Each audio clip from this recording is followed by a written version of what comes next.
This video is brought to you by TS4U IT Engineering Bootcamp.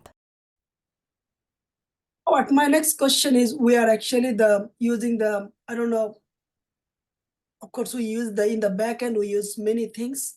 On the front end, we also use many things. I want to know, one question is what is the runtime engine of JavaScript? Okay,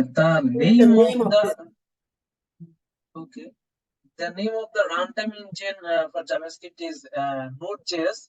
Basically, Node.js is a popular JavaScript runtime, and that allows developers to execute JavaScript code in the server side and making it suitable for building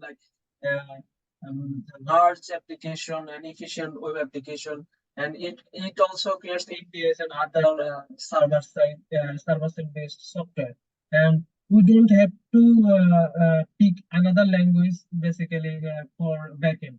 It helps us to build a JavaScript in the front end and JavaScript in the backend. So we don't have to pick other language. So it's basically helps us as a developer to make scalable and efficient application. Thank you.